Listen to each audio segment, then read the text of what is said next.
আমি ভারতের আগ্রাসন বিরোধী সকল যোদ্ধা সহযোদ্ধাকে অনুরোধ করছি, নির্দেশনা দিচ্ছি, যেখানেই এই রপ্তানির ইলিশের ট্রাক আপনারা দেখবেন এটা থামাবেন এবং নাগরিকদেরকে এই 1180 টাকা কেজি ইলিশ পেতে সহযোগিতা করবেন।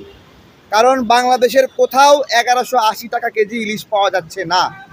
আমাদের ইলিশ পেতে হচ্ছে 1500, 1600, 1800, 2000 টাকা কেজি। আজকে 1180 টাকা কেজিতে ইলিশ ভারত পাচ্ছে কিভাবে আমি জিজ্ঞাসা করছি। সরকার কি ভর্তুকি দিচ্ছে? সরকার বলল যে ইলিশ রপ্তানি করে আয় করতে চাই।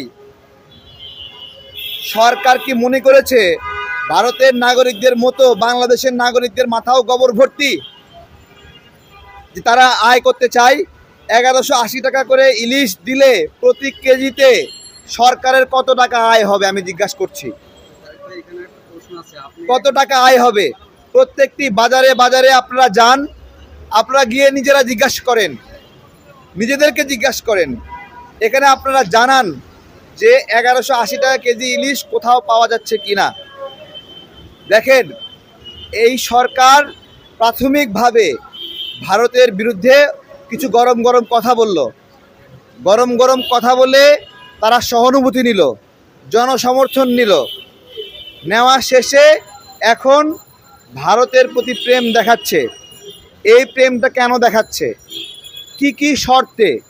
সরকার ভারতের কাছে কি পেতে চায় যার বিনিময়ে এই ইলিশটা কম দামে দিচ্ছে? কি পেতে চায়? টাকা যদি পেতে যায় তো ভারতের কাছ থেকে, তাহলে বাংলাদেশের নাগরিকরা যেরকম 1580 টাকা কেজি, 1600 টাকা কেজি ইলিশ কিনে, ওই রকমভাবে ভারতও অন্তত এই দামে কিনতো।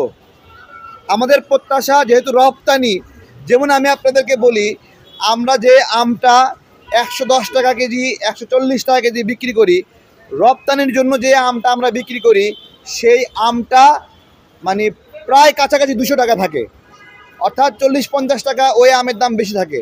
তাহলে ইলিশ যেহেতু 1500-1600 টাকা কেজি, 1800-2000 টাকা কেজি বিক্রি হচ্ছে, তাহলে ভারতে যে ইলিশটা যাবে সেই ইলিশটার দাম আরও কিছু বেশি হওয়ার কথা ছিল।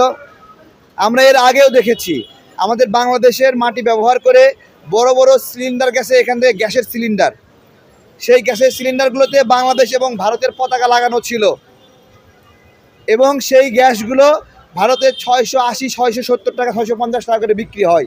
অথচ এই গ্যাসটাই বাংলাদেশে 1300 টাকা, 1400 টাকা, কখনো 1500-1600 টাকা বিক্রি হয়েছে। তো এটা তো হাসিনা করতো, এখন এই সরকার কেন করে? তার মানে বুঝতে হবে এই সরকারের মধ্যে হাসিনার ভূত লুকায়ে আছে, ভারতে সে দাসগুলো লুকায়ে আছে। আমরা জনস্বার্থে সকল নাগরিকদেরকে বলছি, আগ্রাসনের বিরুদ্ধে লড়াকু সকল সৈনিককে বলছি, এই ট্রাকগুলো আপনারা যেখানে পাবেন সেখানে থামাবেন এবং নাগরিকদের জন্য এই ট্রাকগুলো মুক্ত করে দেবেন।